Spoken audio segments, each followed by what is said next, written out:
Hello everyone, कैसे हो आप सब। मेरा नाम है शाश्वतपुरी और आज मैं लेकर आ गया हूँ आप सबके सामने last lecture of composition scheme. आज के बाद हम ये चैप्टर नहीं पढ़ेंगे दोबारा। इस बार कम से कम अगली बार जब मैं दोबारा पढ़ाऊंगा तब पढ़ेंगे। और आज ये चैप्टर पूरा खत्म हो जाएगा। तो लास्ट क्लास में हमने कहाँ तक पढ़ा था? हमने पढ़ा था मार्जिनल सर्विस तक। हमने ये पढ़ा था कि मार्जिनल सर्विस क्या होती है। अगर कोई सप्लायर थोड़ी सी सर्विस प्रोवाइड कर रहा है सप्लाई ऑफ गुड्स के साथ, other than supply of service by way of restaurant catering या फिर मेस सर्विस, उस केस में गवर्नमेंट कहती है मार्जिनली सप्लाई ऑफ सर्विस करो, मार्जिनली करो, कोई दिक्कत नहीं है, कम करो मतलब।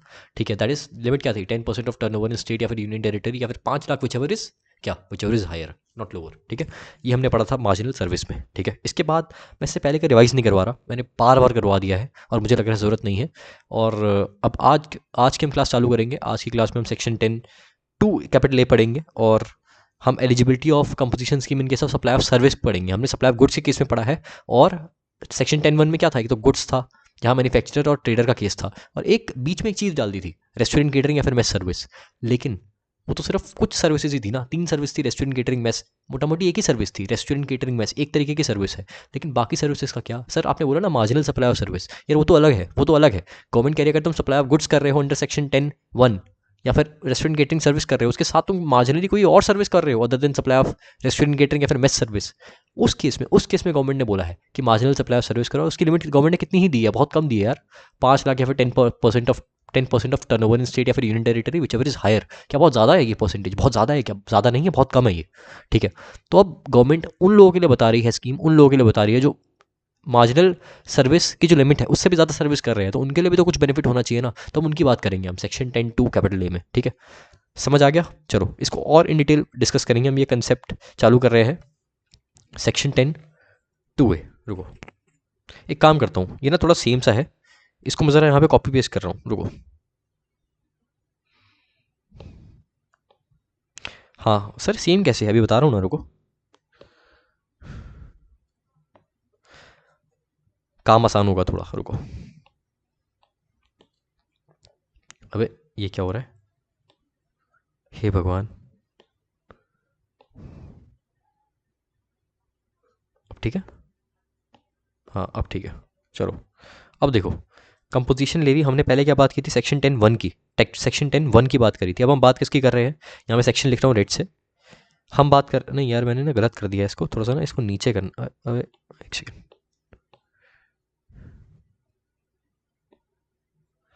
एक second,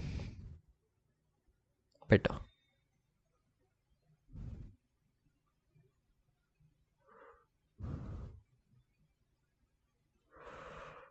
better better better better better, ठीक है छोड़ो, अब ठीक है। हाँ, हमने पहले क्या बात करी थी? सेक्शन 10(1) की। अब हम किसकी बात कर रहे हैं? सेक्शन 10(2) कैपिटल ए की। ठीक है, सेक्शन 10(2) कैपिटल ए की हम बात कर रहे हैं। ठीक है, चलो अब आओ यहाँ पर। हम पहले मैं इसको मिटा रहा हूँ, क्या नाम है, ये हमें नहीं चाहिए। एक मिनट, इसको ऐसे मिटा दो ना सर, ऐसे मिटा देते हैं। चलो कट कट, कॉपी क्या हो गया, कट। ठीक है, अब इसको भी रुको, यहाँ पर रजिस्टर्ड पर्सन जिसकी aggregate turnover preceding financial year is up to, यहाँ पर 1.5 करोड़ लिखा है, यहाँ पर 1.5 करोड़ नहीं है लिमिट। ब्लैक्स, इसको मैं रेड से लिख रहा हूँ। ठीक है, डिफरेंस आपको बताने के लिए। जिसकी एग्रीगेट टर्नओवर 50 लाख, ठीक है 50 लाख है, मैं up to pay tax under composition scheme. And एक और चीज़ यहाँ पे लिख रहा हूँ, वो एलिजिबल नहीं है, नॉट एलिजिबल इन सेक्शन 10(1) या फिर 10(2). ठीक है, वो बंदा ऑप्ट कर सकता है to pay tax under this section. इसको मैं अच्छे से समझाऊंगा, यहाँ फालतू में मैं क्यों आपको मतलब बार बार लिखवाता रहूँ, टाइम आपका वेस्ट करूँ लिख के, है ना। इस चक्कर में जो सेम है उसको कॉपी पेस्ट कर रहा हूँ। हाँ बस इतना है यहाँ पर। नोटिफाइड रेट क्या है? नोटिफाइड रेट लिख देता हूँ जल्दी से मैं, इसको भी ब्लू से लिख रहा हूँ मैं। रुको, नोटिफाइड रेट है इन केस ऑफ सर्विस, को मैं समझाऊंगा, पहले लिख रहा हूँ। ठीक है, 6%, दैट इज 3% और 3%। ठीक है, of what, of turnover in state या फिर यूनियन टेरिटरी। और turnover in state union territory में वही चीज़ें आएंगी जो मैंने पहले लिखवाई थी आपको। रेड से लिखवा रहा हूँ। क्या बात है, मैंने 3 चीज़ बताई थी, याद करो। एक तो टैक्सेबल बताया था, टैक्सेबल सप्लाई। दूसरी क्या बताई थी मैंने? नील रेट बताया था, नील रेट। तीसरी क्या बताई थी, बताओ जोर से बताओ। एग्जाम सप्लाई, एग्जाम सप्लाई, ठीक है, ईएस लिख रहा हूँ इसको। ये तीन चीज़ें आएंगी टर्नओवर इन स्टेट या फिर यूनियन टेरिटरी में, ठीक है, टर्नओवर इन स्टेट या फिर यूनियन टेरिटरी में ये तीन चीज़ें आएंगी, ठीक है जी। चलो ये दोनों हमने पढ़ लिया, ठीक है। अब इसकी बारी है, अब इसकी बारी है, मतलब कब वो इनएलिजिबल हो जाएगा, कब इनएलिजिबल हो जाएगा। यहाँ पर देखो, यहाँ पर क्या है, option availed by registered person shall lapse, कहाँ गया मेरा laser pen, option availed by registered person shall lapse of composition levy with effect from the day his aggregate turnover in the financial year is exceeds the limit specified in composition levy, ठीक है, in composition levy। और यहाँ पर मैं एक काम करता हूँ ना, इसको और क्लियर करने के लिए एक चीज़ लिख देता हूँ यहाँ पर, specified in 10 to capital A, और ये 10 to कैपिटल ए की लिमिट क्या है, 50 लाख, ठीक है। अब इसको समझते हैं, यही था, ठीक है। अब सुनो, लेजर पेन से इसको आपको समझाऊंगा।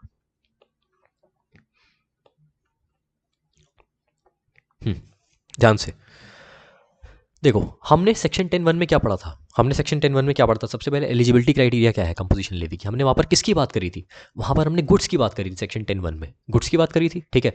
और हमने बात करी थी रेस्टोरेंट केटरिंग या फिर मेस सर्विस। सेक्शन 10(1) में हमने सिर्फ एक सर्विस की एक्स्ट्रा बात करी थी, that is restaurant catering and mess service. बाकी सर्विस का क्या, बाकी सर्विस का क्या, बाकी सर्विस डील करती है सेक्शन 10(2)(a) में, सेक्शन 10(2)(a) में, ठीक है ना। तो सेक्शन 10(2)(a) क्या बोलता है, अगर अगर किसी रजिस्टर्ड पर्सन की aggregate turnover in preceding financial year is more than 50 lakh, is more than, sorry is less than और इक्वल टू 50 लाख, गलती से मैंने बोल दिया more than, is less than और equal to 50 lakh, then that person may opt to pay tax under composition levy. और कौन बंदा ऑप्ट कर सकता है, कौन बंदा ऑप्ट कर सकता है अंडर सेक्शन 10(2)?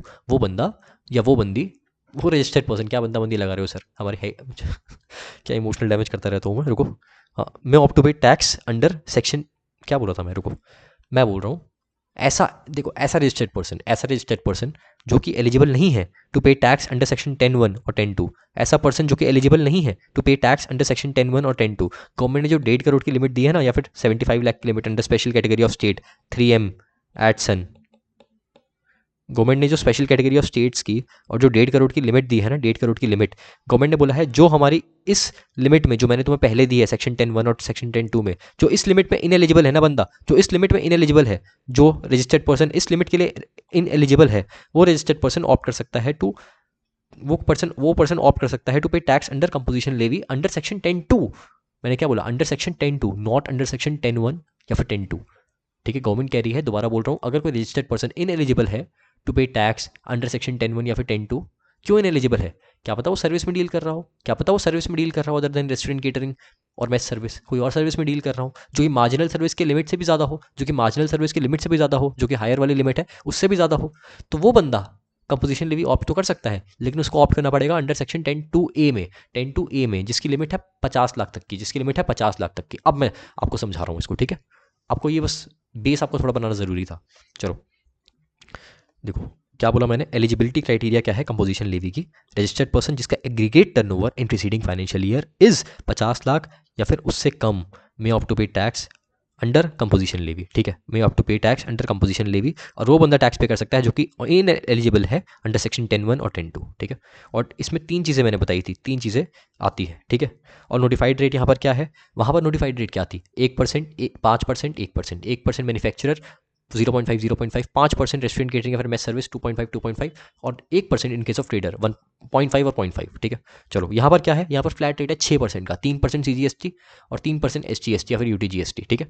और ऑफ टर्नओवर इन स्टेट या फिर यूनियन टेरिटरी, यहाँ पर भी जो फ्लैट रेट लगेगा वो किस पर लगेगा, टर्नओवर इन स्टेट पर लगेगा ना डायरेक्ट, ठीक है, टर्नओवर इन स्टेट पर लगेगा। तो इसमें तीन चीज़ें आएगी, वही तीन चीज़ें टैक्सेबल, टर्नओवर इन स्टेट में तीन चीज़ें आएंगी, taxable supply, nil rate supply, तीसरी एग्जाम सप्लाई।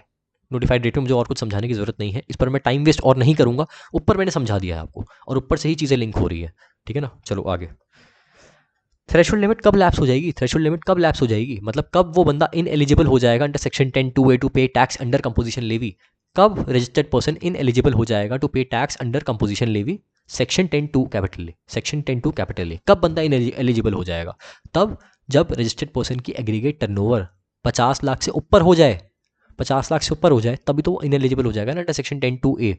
सही तो बोल रहा हूँ, समझ आया, इसको रीड करो। चलो option availed by registered person shall lapse of composition levy with effect from the day his aggregate turnover in financial year exceeds the limit specified in section 10 to capital A, that is 50 lakh की limit. जो मैंने बोला है वही लिखा है, इसको और समझाने की नीड नहीं है, ये मैंने आपको पूरा समझा दिया है और इसमें मुझे और कुछ समझाने की नीड लग नहीं रही। अगर आपको फिर भी कोई डाउट हो आप मुझसे कमेंट में या फिर व्हाट्सएप पर जो डिस्क्रिप्शन में मेरा नंबर है उस पर मैसेज करके मुझसे डाउट पूछ सकते हो, ठीक है। चलो अब हम आगे चालू कर रहे हैं दूसरा सेक्शन 10 टू कैपिटल ए में conditions for availment of composition scheme, ठीक है ना। इसको भी कॉपी पेस्ट कर रहा हूँ मैं क्योंकि मेजॉरिटी कंडीशन सारी सेम है, आपको बस समझाऊंगा जल्दी से।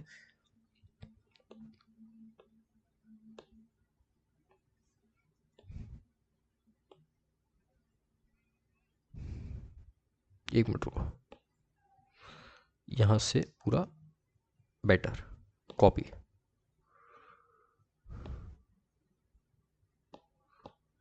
पेस्ट,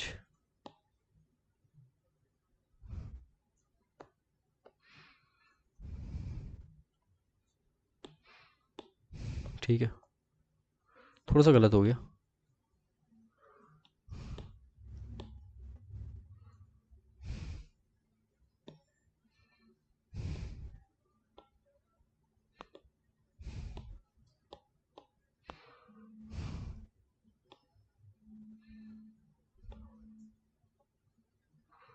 अरे भाई बन जा यार, ऐसे मत कर।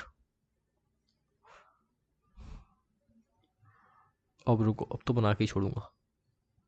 हाँ अब ठीक है, बेटर, ठीक है ना, हाँ बेटर। आ जाओ, देखो इसमें 5 कंडीशन है, पहले कितनी कंडीशन थी, पहले 6 कंडीशन थी, अब कितनी है, 5 कंडीशन है। पहली एक कंडीशन कौन सी चली गई, याद करो मैंने पहली कंडीशन क्या बताई थी अंडर सेक्शन 10(1) में, save as provided in subsection 1 restaurant catering wage service he shall not be engage in supply of service. वो तो सेक्शन 10(1) की कंडीशन थी ना, लेकिन सेक्शन 10(2)(a) तो उन्हीं के लिए बना है जो कि वो सप्लाई कर रहे हैं जो कि 10(1) में मेंशन नहीं है। समझे मैं क्या कह रहा हूँ, दोबारा बोल रहा हूँ। सेक्शन 10(1) में क्या था कि अगर कोई बंदा मैन्युफैक्चर कर रहा है या फिर कोई बंदा ट्रेड कर रहा है या फिर कोई बंदा रेस्टोरेंट केटरिंग सर्विस या फिर मेस सर्विस में इन्वॉल्व है, तीन तीन चीज़, चार मैंने गलती से 4 उंगली दिखा दी आपको, तीन चीज़ जिसमें 3 चीज़ों में इन्वॉल्व है अगर वो बंदा या फिर रजिस्टर्ड पर्सन, तो उस केस में वो पर्सन 10(1) में टैक्स पे करेगा। इसी वजह से इस कंडीशन की वजह से, इस एलिजिबिलिटी क्राइटेरिया की वजह से एक चीज़ का जन्म हुआ, वो चीज़ है 10(1) की कंडीशन नंबर ए। कंडीशन क्या थी, save as provided in subsection 1 he shall not be engaged in supply of service. समझे मैं क्या कह रहा हूँ, मतलब 10(1) में क्या था, रेस्टोरेंट केटरिंग मेस सर्विस, और रेस्टोरेंट केटरिंग मेस सर्विस के अलावा अगर किसी सर्विस में डील कर रहा है तो वो इन एलिजिबल हो जाएगा, ये कह रहा था 10(1) है। 10(1) की एलिजिबिलिटी क्राइटेरिया की पहली कंडीशन, ठीक है, condition for availment of composition scheme में ये कहा जा रहा था।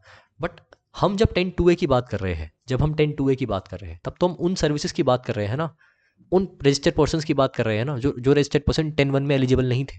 अगर वो 10(1) में एलिजिबल नहीं थे तो ये बात बहुत सीधी नहीं है, ये बात बहुत सीधी नहीं है कि वो बंदा उन सर्विसेज में डील कर रहा होगा जो सर्विस मेंशन नहीं है 10(1) में। तो ये कंडीशन कहाँ से आ गई, ये कंडीशन तो होगी ही नहीं ना यार, होगी ही नहीं ना, वही बोल रहा हूँ आपको। कोई डाउट नहीं ना, कोई डाउट है तो एक बार चलो लास्ट टाइम दोबारा बोल रहा हूँ, बहुत जल्दी से बोल रहा हूँ। 10(1) में रेस्टोरेंट केटरिंग मेस सर्विस थी, बाकी सारे गुड्स थे, ठीक है। कोई बंदा अगर 10(1) में एलिजिबल है तो उसी में टैक्स देगा, उसी में टैक्स देगा, ठीक है। तो इसीलिए ये कंडीशन आई 10(1) में पॉइंट नंबर ए में कि वो पर्सन किसी और सर्विस में डील नहीं करना चाहिए। पहली कंडीशन थी एलिजिबिलिटी क्राइटेरिया की, conditions for availment of composition scheme में पहली कंडीशन थी। लेकिन 10(2)(a) में तो वही पर्सन डील कर रहा है ना, वही पर्सन डील कर रहा है जो 10(1) में एलिजिबल नहीं है। अगर वो 10(1) में एलिजिबल नहीं है तो ये बात बहुत श्योर है, सीधी सीधी बात है कि वो उन सर्विसेज में डील कर रहा है जो 10(1) में एलिजिबल नहीं है जिस पे, तो ये कंडीशन तो आ ही नहीं सकती। समझे ना मैं क्या कह रहा हूँ, थोड़ा सा मैंने कंफ्यूज मेरे को लग रहा है कर दिया हल्का सा, लेकिन कंफ्यूज होने की जरूरत नहीं है। चलो आगे बढ़ता हूँ। मतलब ये वाली कंडीशन नहीं है यहाँ पर, ये वाली जो मैंने कंडीशन, एक मिनट इसको काट काट के दिखा दूँ आपको, ये वाली कंडीशन नहीं आएगी यहाँ पर, ठीक है। चलो इसको मैं हटा ही देता हूँ, रुको। हम्म, एक मिनट, पहले सबको इरेज कर दूँ, ये नहीं, ये अबे,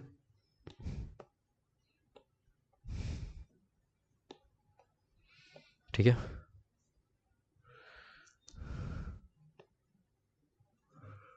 अब आओ, 10 टू कैपिटल ए आई है, ठीक है, 10 two capital A I conditions for availment of composition scheme same. और ये पॉइंट नंबर ए यहाँ पर ये है, ये पॉइंट नंबर ए है, ठीक है, ये पॉइंट नंबर बी है, ये पॉइंट नंबर सी है, और ये पॉइंट नंबर डी है,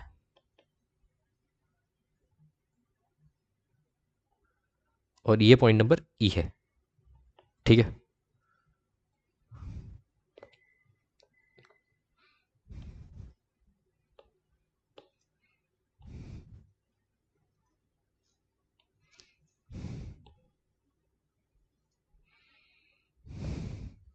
और एक चीज़ और बताना चाहूँगा, चलो वो बाद में बताता हूँ आपको, रुको। यहाँ से चालू कर रहे हैं, ठीक है। अब इसको चालू करता हूँ। वैसे तो हमने पढ़ा हुआ है 10-1 में, बस एक कंडीशन नहीं है। वो कंडीशन क्यों नहीं है, मैंने इसका लॉजिक भी आपको समझा दिया। लॉजिक नहीं भी समझ आया तो छोड़ो, ठीक है। किसी को नहीं समझ आया तो मैं क्या कर सकता हूँ, अब समझ नहीं है तो व्हाट्सअप कर दो, मैं और अच्छे से समझाऊंगा आपको, ठीक है। और रेलिवेंट नहीं है मेन आपको, मतलब मैं चाहता हूँ कि खाली आप चीज़ों को लर्न ना करो, आपको लॉजिक भी समझ आए चीज़ों का, क्यों नहीं है कंडीशन, क्यों कंडीशन होने का सेंस नहीं है, ये आपको समझाना चाहता था। इस चक्कर में मैंने आपको थोड़ा सा दिमाग की आपकी एक्सरसाइज करवाई। चलो, अब पहली कंडीशन क्या है, पहली कंडीशन क्या है, वो ये है कि he shall not be engaged in making supply of goods और service which are not liable to tax. Same condition है ऊपर वाले की तरह, 10-1 की तरह, 10-2 में भी 10-2 वाली थी, 10-2 वाली कंडीशन की तरह सेम है बिल्कुल।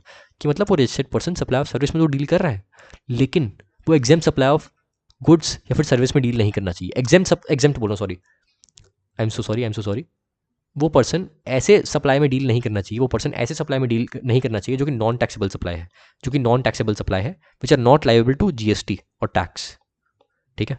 दोबारा बोल रहा हूँ, मैंने कुछ गलती बोल दी थी यहाँ पर, एग्जाम सप्लाई वर्ड बोल दिया था, वो नहीं था word, non taxable supply word था। चलो, मतलब he shall not be engaged in making supply of goods और service which are not liable to tax, that are non taxable supply, या फिर जिस पर जीएसटी या फिर टैक्स नहीं लगता। अगर वो बंदा नॉन टैक्सेबल सप्लाई में डील कर रहा है तो बंदा 10-2 में एलिजिबल नहीं है to opt for composition levy, जिस पर लिमिट है 50 लाख की, जिस पर लिमिट है 50 लाख की, ठीक है।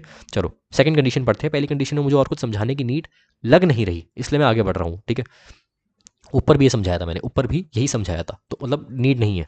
चलो, ही is not engage in making interstate outward supply. दोबारा, इंटरस्टेट आउटवर्ड सप्लाई मतलब मैं दिल्ली में हूँ, मैं महाराष्ट्र में अगर माल बेच रहा हूँ, मतलब मैं दिल्ली से महाराष्ट्र माल बेचना चाहता हूँ, इसका मतलब मैं इंटरस्टेट आउटवर्ड सप्लाई कर रहा हूँ, दिल्ली से महाराष्ट्र माल बेच रहा हूँ। तो इंटरस्टेट आउटवर्ड सप्लाई नहीं करना चाहिए ऑफ सप्लाई ऑफ सर्विस, या जो भी चीज़ वो सप्लाई कर रहा है, ठीक है। और यहाँ पर जब मैं इंटरस्टेट आउटवर्ड सप्लाई की बात कर रहा हूँ, इसका मतलब ये नहीं है कि मैं महाराष्ट्र से दिल्ली माल नहीं मंगा सकता, महाराष्ट्र से दिल्ली माल नहीं मंगा सकता, मतलब मैं इंटरस्टेट इनवर्ड सप्लाई नहीं कर सकता, ऐसा नहीं बोला मैंने। मैंने बोला मैं इंटरस्टेट आउटवर्ड सप्लाई नहीं कर सकता, दिल्ली से महाराष्ट्र माल नहीं भेज सकता, लेकिन मैं महाराष्ट्र से दिल्ली अपना इनपुट मंगा सकता हूँ, महाराष्ट्र से दिल्ली अपना इनपुट मंगा सकता हूँ, मतलब इंटरस्टेट इनवर्ड सप्लाई मैं कर सकता हूँ, ठीक है। तो यहाँ पर मैं लिख रहा हूँ मतलब बोल रहा हूँ, मतलब he shall not be engaged in making interstate outward supply.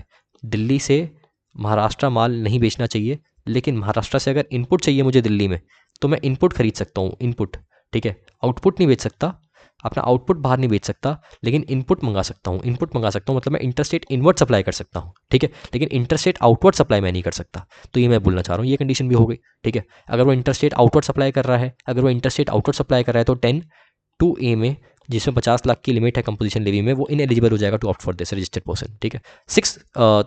Third condition क्या है, that is he shall not be engage in making supply of goods या फिर सर्विस थ्रू ईसीओ। यहाँ मैंने अमेंडमेंट की बात की थी आपको, वो अमेंडमेंट इसमें भी है, ठीक है। He shall not be engaged in making supply of goods or service through ECO which are required to collect tax at source under section 52. Not बोल दिया मैंने, which are required to collect tax at source under section 52, ठीक है। इसका rate होता है 1%, वो हम TCS चैप्टर में डिटेल पढ़ेंगे। चलो सुनो, मैंने क्या बोल दिया सर, आपने ये क्या बोल दिया, बता रहा हूँ क्या बोल दिया।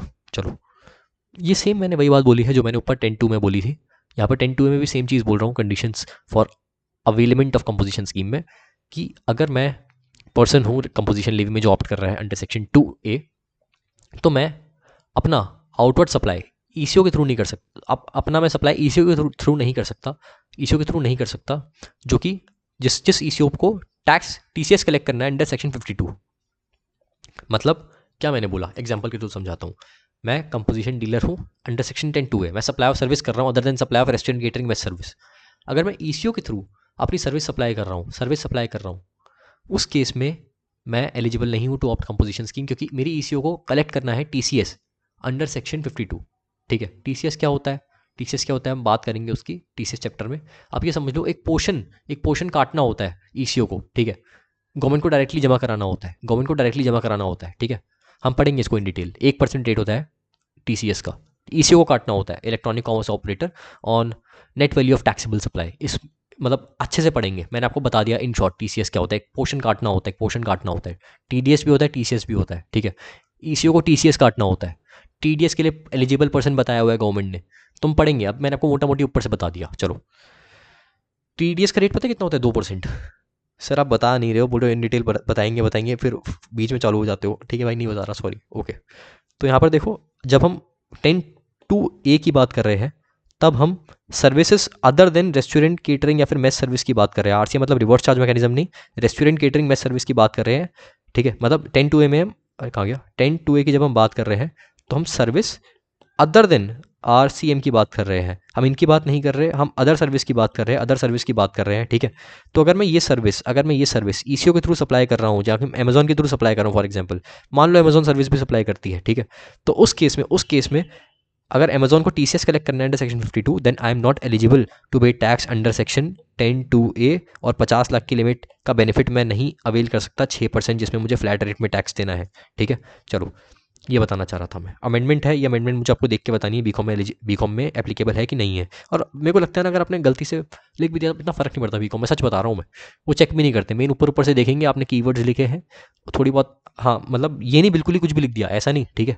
मतलब इतनी सी गलती ना माफ़ हो जाती है मुझे लगता है बीकॉम में, इतनी कोई दिक्कत होती नहीं है। CA नहीं है ये, सही बता रहा हूँ मैं, लेकिन फिर भी आपको देख के बताऊँगा।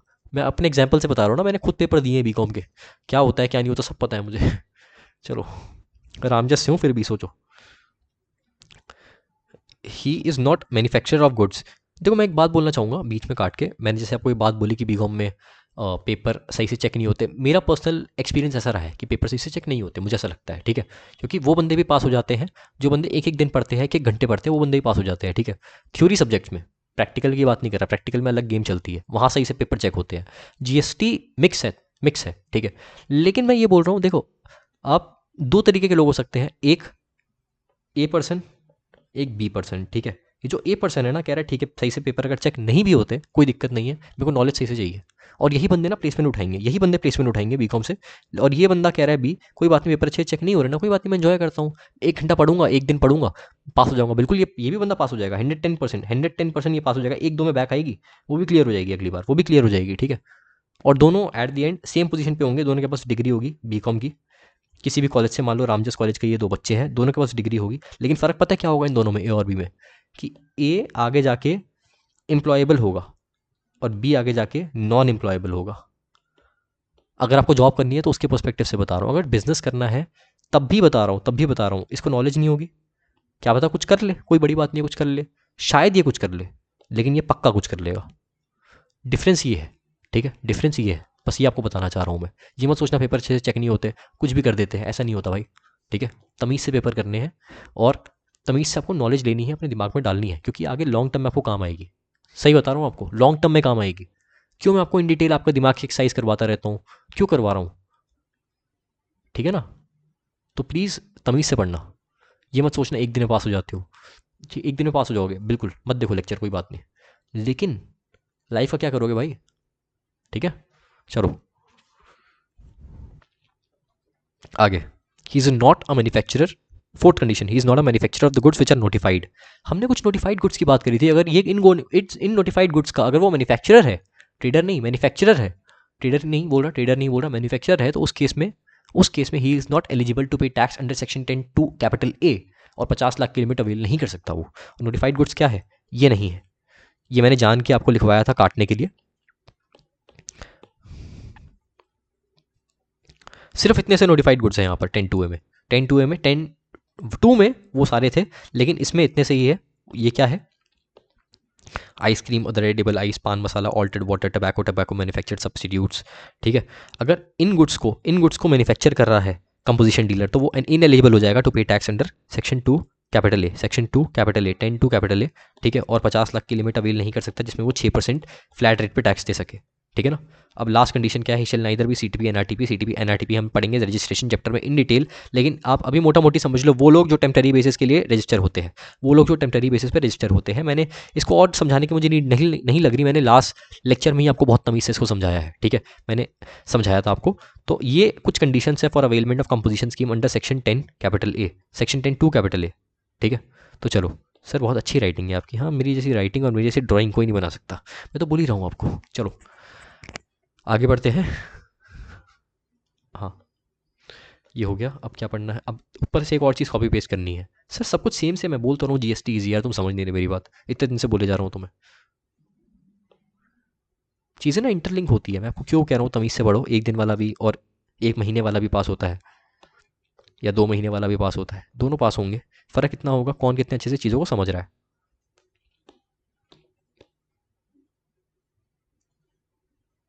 देखो प्रोविज़ो टू सेक्शन 10(2) ए, 10(2) नहीं है यहाँ पे, 10(2) कैपिटल ए है, तो इसको इरेज करना है मुझे। कहाँ गया, अरे भाई दिखता नहीं है मुझे, बताओ। ठीक है, provision to section 10(2) capital A. देखो क्या क्या लिखा है, laser pen, all registered person having same PAN have to opt for composition scheme. If any of them opts for normal scheme, then all such person become ineligible to pay tax under composition scheme. क्या बोला मैंने आपको example दिया था, अगर ये pan है, ये पैन है, दोबारा बोल रहा हूँ, ये पैन है और इस पैन में 3 आरपी ने रजिस्टर किया हुआ है, 3 आरपी ने रजिस्टर किया हुआ है, ठीक है, RP1, RP2 और RP3, ठीक है। अगर RP1 कहता है बाय बाय, खुद बाय कहता है, तो इन दोनों को गवर्नमेंट बाय कर देगी, इन दोनों को गवर्नमेंट बाय खुद कर देगी, गवर्नमेंट बाय करेगी। यहाँ पर खुद इसने बाय बोला, ठीक है। तो मतलब अगर एक बंदा भी बोलता है ना मुझे नहीं चाहिए कंपोजिशन स्कीम, तो बाकी सारे भी बाकी सारे भी इनएलिजिबल हो जाते हैं। मतलब ऑप्ट करना है तो सब करो, ऑप्ट करना है तो सब करो, वरना कोई मत करो, सब करो वरना कोई मत करो, ठीक है। समझ गए, ये बोलना चाह रहा है ये। इफ दोबारा पढ़ रहा हूँ, all registered person having same PAN have to opt for composition scheme. जिन जिन का सेम पैन है सबको ऑप्ट करना है कंपोजिशन स्कीम में, उस पैन के अंदर। अगर किसी एक ने भी बोला ना बाय बाय, अगर किसी एक ने बोला that he wants to opt for normal scheme, then all such person become ineligible for composition scheme, ठीक है ना, ये बताना चाह रहा हूँ मैं बस। चलो आगे बढ़ते हैं, खत्म यहाँ तक। अब आगे हम बात करेंगे सेक्शन 10(4) की। अब खुद मुझे लिखना है, अब मुझे खुद लिखना पड़ेगा। सर बड़ा अच्छा लग रहा है, अब आपको भी लिखना पड़ रहा है नालायक लोग।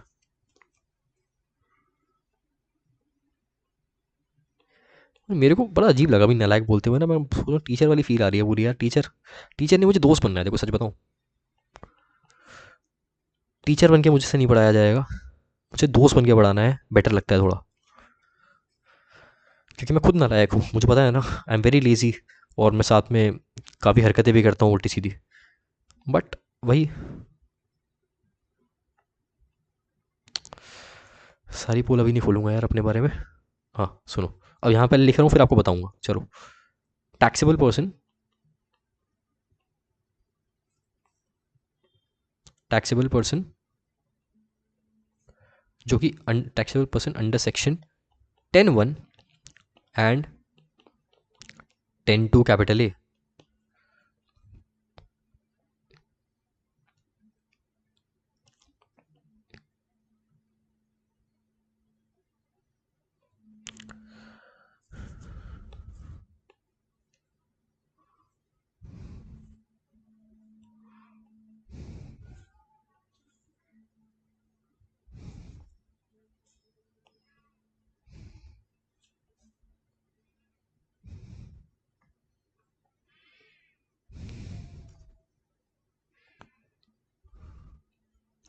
shall not collect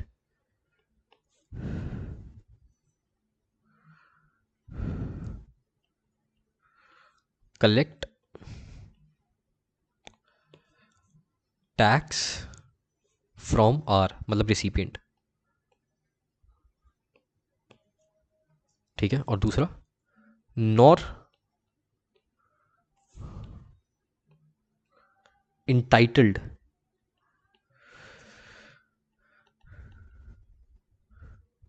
to claim ITC. ये बातें मैंने आपको पहले ही बता दी है, यहाँ पर बस लिखी हुई है, इसको समझा रहा हूँ एक बार जल्दी से। देखो 10(4) क्या कहता है, 10(4) क्या कहता है, क्या कहता है भाई 10(4) ये कहता है कि टैक्सेबल पर्सन अंडर सेक्शन 10(1) या फिर अंडर सेक्शन 10(2) दोनों में हमने 10(1) भी पढ़ लिया, 10(2)(a) भी पढ़ लिया। अब दोबारा मैं नहीं समझा रहा भाई, मुझे माफ़ कर दो प्लीज़, मैं दोबारा नहीं समझाऊंगा, ठीक है। 10(1) और 10(2)(a), अगर कोई बंदा इस पे टैक्स पे कर रहा है, कोई बंदा इसे ऑप्ट कर रहा है, तो उस केस में क्या होगा? उस केस में क्या होगा? पहली चीज़ तो वो टैक्स कलेक्ट नहीं कर सकता रिसिपिएंट से, मतलब अपनी जेब से पैसे देने, अपनी जेब से पैसे देने हैं, ठीक है। अपनी जेब से पैसे देने फ्लैट रेट पे, ठीक है। और दूसरी चीज़ मैंने आपको पहले बता दी है बात, इसको समझा नहीं रहा, पहले ही समझा दिया क्यों ऐसा होता है, ठीक है। दूसरी चीज़, वो आईटीसी भी क्लेम नहीं कर सकता, मैंने आपको पहले दिन ही बता दिया था, कंपोजिशन डीलर आईटीसी क्लेम नहीं कर सकता। ये बात यहीं पे बोली बोली जा रही है, बस इतनी सी बात है, इतनी सी बात है। और इसके आगे कोई बात नहीं है। अब सेक्शन 10(5) पढ़ेंगे हम। चलो, समझा दिया मैंने आपको ये।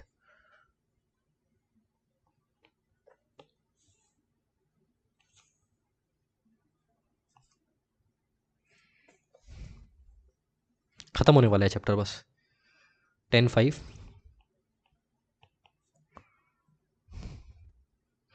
Recovery and penalty.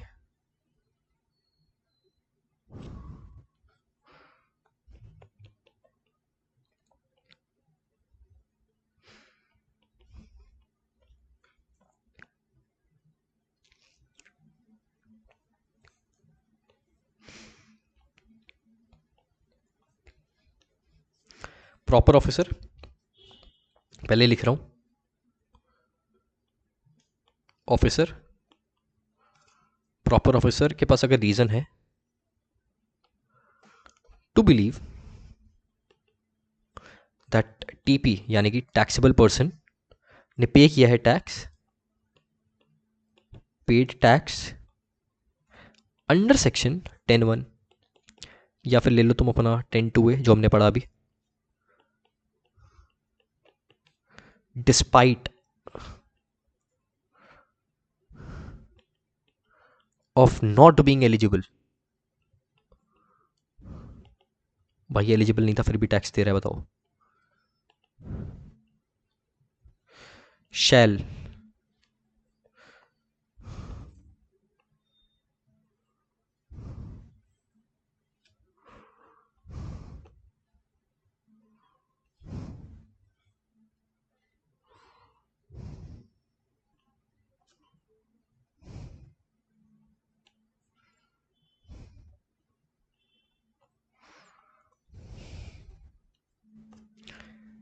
लेट से लिखता हूँ उसको ना, थोड़ा अच्छा लगेगा। In addition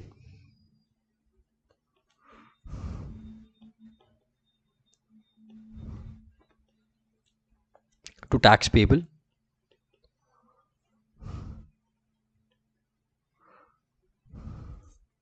by him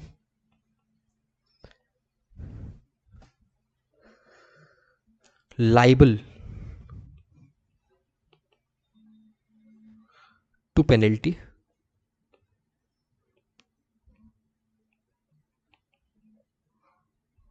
under section 73 74। इसमें भी अमेंडमेंट है, इसमें भी अमेंडमेंट है, मुझे पता नहीं वीकॉम के लिए रेलिवेंट है कि नहीं है, मैं क्या बोलूँ।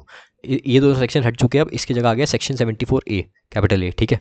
बीकॉम में क्या रेलिवेंट है मुझे नहीं पता, रुको बताऊंगा आपको, छोड़ो अभी यही लिखो आप, अभी यही लिखो, बता दूंगा इसके बारे में भी आपको। अभी अमेंडमेंट सब छोड़ो आप, अभी बस यही देखो। ये वैसे ना, ये सेक्शन सीए फाइनल में हमारे में, सीए इंटर में सेक्शन थे भी नहीं, मतलब मेंशन था सीए इंटर में, लेकिन इसको पढ़ेंगे सीए फाइनल में, ठीक है। तो मतलब अभी अब सेक्शन 73 74 ही लिखो, मैं अभी यही लिखो आप, मैं तो ये बोलूँगा, ठीक है। वैसे इसके आने के चांसेस भी बहुत कम है, इस कंसेप्ट के आने के। मैं आप समझ लो, ये नॉलेज के लिए बता रहा हूँ आपको, ठीक है, मेजरली, लेकिन पढ़ लेना।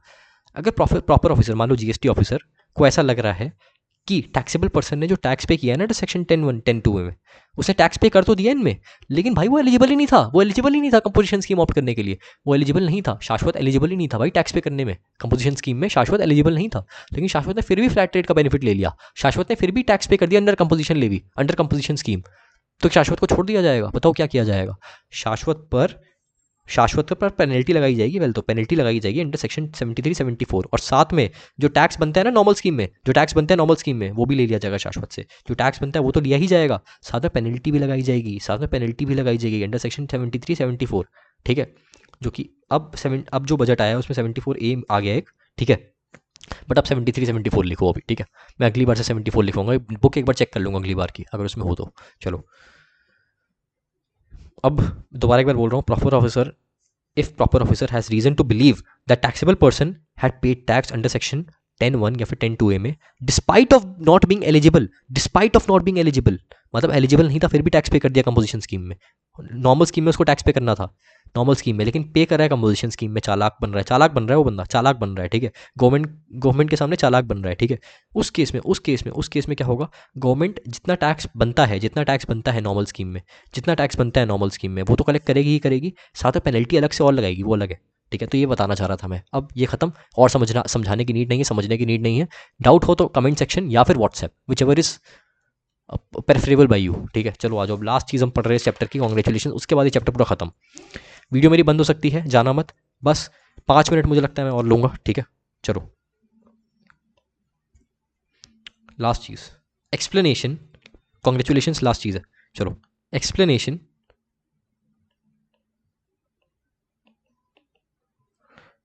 To section 10। ये चीज़ मैंने आपको ना वैसे बता दी है, बस एक इसमें पॉइंट एक्स्ट्रा है, ठीक है। ये तीनों चीज़ें मैंने आपको लास्ट में बताई है, मैंने आपको ऑलमोस्ट बता दिया सब कुछ।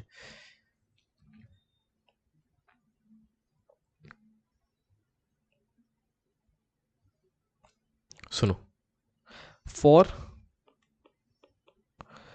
Purpose of computing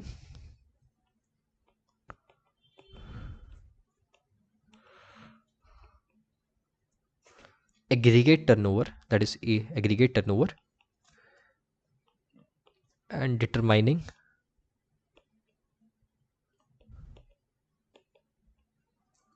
eligibility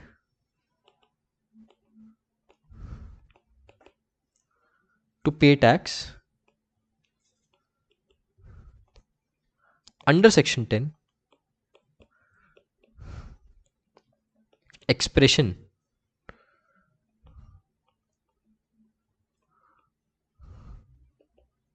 aggregate turnover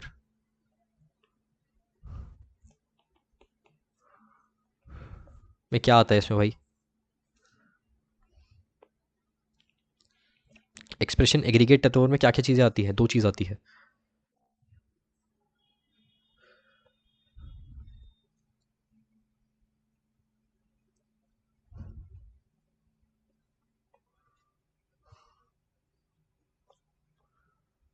मैंने एक मिनट क्या बोला, एक्चुअली ना सामने कोई व्हाट्सएप का मैसेज आ गया था मेरा, तो वो पढ़ने लग गया था, आई एम सॉरी, मैंने कुछ बोला है तो उसको इग्नोर मार लेना, ठीक है। रुको, कुछ इंपॉर्टेंट मैसेज था, ओके। शैल इंक्लूड, देखो मैंने क्या लिखा है यहाँ पर, दोबारा पढ़ रहा हूँ, मेरी वीडियो बंद होने वाली है, बंद होगी तो मत जाना, कृपा करके मत जाना, बस ये लास्ट कंसेप्ट है, मैक्स टू मैक्स 3 से 4 मिनट और, ठीक है, मेरी वीडियो बंद होने वाली है, चलो सुन लेना। Explanation to section 10 for the purpose of computing aggregate turnover and determining the eligibility to pay tax under section 10, expression aggregate turnover में क्या इंक्लूड होगा and shall not include, क्या इंक्लूड होगा और क्या इंक्लूड नहीं होगा, ये था बोलना मुझे, ठीक है। shall include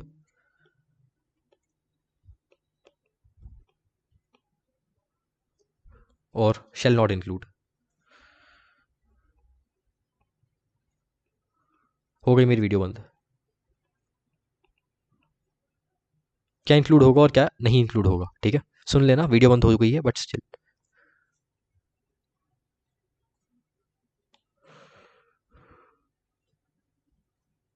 अरे भाई, shall not include, रुको, क्या इंक्लूड होगा, मैंने बताया था ना आपको एग्रीगेट टर्नओवर में क्या चीज़ें आती है, value of supply made bye person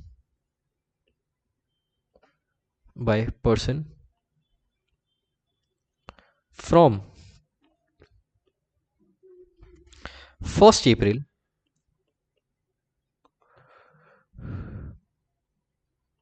of financial year up to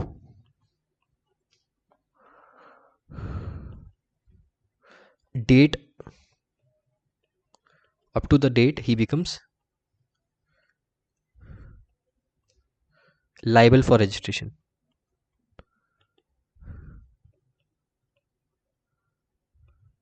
ठीक है जी, ये इंक्लूड होगा, इसको समझाता हूँ अभी मैं, रुको। एंड शिल नॉट इंक्लूड, क्या इंक्लूड नहीं होगा, VOES that is value of EXIM supply, देखो इसको ना रेड से लिखूँ या ब्लू से लिखूँ, हाँ रेड से लिखता हूँ इसको, ठीक है। Shall not include value of exempt supply, ये एग्जेम्प्ट सप्लाई है, ठीक है, exempt supply, value of exempt supply of service, ठीक है, मैंने क्या लिखा, ऑफ सर्विस, ठीक है, by way of providing,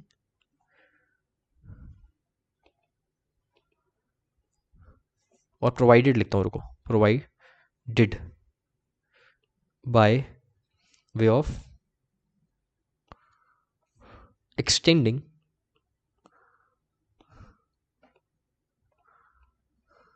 deposits या फिर लोन्स या फिर एडवांसेस वेयर कंसिडरेशन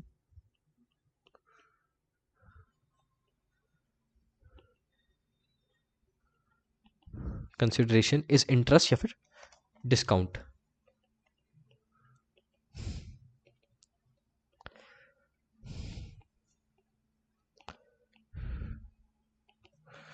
ठीक है, अब सुनो, अब सुनो क्या बोलना चाह रहा हूँ मैं, बस इसके बाद पूरे चैप्टर ओवर है, उसके बाद गेम ओवर है इसके बाद, ठीक है।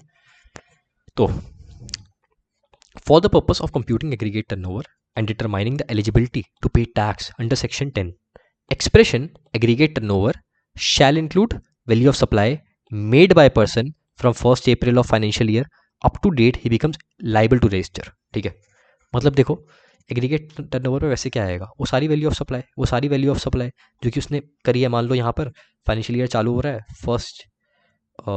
फर्स्ट 4 तुम एक्स मान लो उसको, ठीक है, कोई भी फाइनेंशियल ईयर चालू हो रहा है, यहाँ से लेके यहाँ तक मान लो, यहाँ तक उसने वैल्यू ऑफ सप्लाई करी है, वैल्यू ऑफ सप्लाई करी है, ठीक है, ये सब एग्रीगेट टर्नओवर में इंक्लूड होगा, ये सब एग्रीगेट टर्नओवर में इंक्लूड होगा, ठीक है। और मान लो यहाँ पर आकर उसकी लिमिट जो है 1.5 करोड़ से या फिर 50 लाख से ऊपर हो गई, यहाँ पर आके उसकी लिमिट ऊपर हो गई इस लिमिट से, ठीक है, यहाँ पर आके, लेकिन फाइनेंशियल ईयर एंड तो यहाँ पर हो रहा है ना, एंड तो यहाँ पर हो रहा है, एंड तो यहाँ पर हो रहा है, तो value of supply made by person from 1st April of financial year up to the date he becomes liable to register, up to the date, यहाँ पर लाइबल हो गया वो रजिस्टर करने के लिए, यहाँ पर वो लाइबल हो गया, यहाँ पर लाइबल हो गया रजिस्टर करने के लिए, ठीक है। तो दोबारा बोल रहा हूँ, value of supply made by person from 1st April of financial year up to the date he becomes liable to register, ठीक है। तो वैल्यू देखो, एग्रीगेट टर्नओवर में क्या इंक्लूड होगा, value of supply from 1st April to the date he becomes liable to register यहाँ पर, लेकिन फाइनेंशियल ईयर एंड यहाँ पर हो रहा है, एंड यहाँ पर हो रहा है।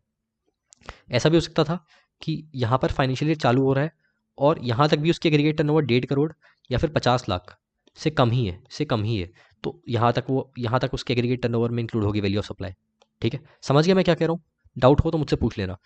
और क्या इंक्लूड नहीं होगा वैल्यू ऑफ सप्लाई में या फिर एग्रीगेट टर्नओवर में क्या इंक्लूड नहीं होगा value of exempt supply, value of exempt supply of service provided by way of extending deposits, loans या फिर एडवांसेस, ठीक है, वेयर कंसिडरेशन इज इंटरेस्ट या फिर डिस्काउंट। मतलब मान लो आपने बैंक से कोई लोन लिया है, उस पर आप इंटरेस्ट, उस पर आपको इंटरेस्ट देना है, तो वो इंटरेस्ट वैसे एग्जेम्प्ट होता है, हमने पढ़ा था, कहाँ पढ़ा था हमने, सप्लाई में पढ़ा था हमने कि वो इंटरेस्ट एग्जेम्प्ट होता है, ठीक है।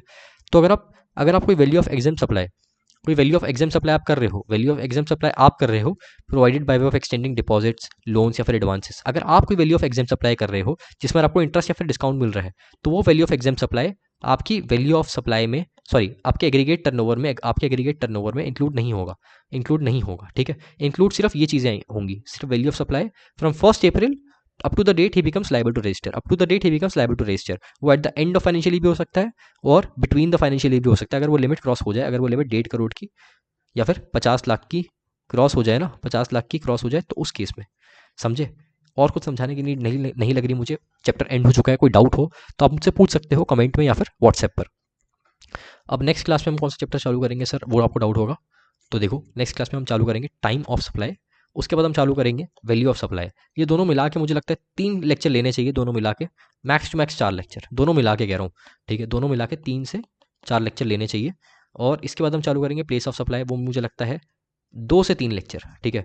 मतलब अगर मैं देखूँ 4 मान लो, इसको अपर हैंड 2 मान लो, 6.5 लेक्चर्स लगेंगे इन टोटल ये 3 चैप्टर खत्म करने में, value of time of supply, value of supply, place of supply, ठीक है। तो और उसके बाद हम पेमेंट ऑफ टैक्स चालू करेंगे। मतलब इन शॉर्ट चलो अगली दो की बात करते हैं, टाइम ऑफ सप्लाई और वैल्यू ऑफ सप्लाई, हमारा ये टारगेट है 3 से 4 क्लास में, ठीक है। तो ये हमें करना है। Thank you so much for listening till the end, और चलता हूँ मैं, गुड बाय।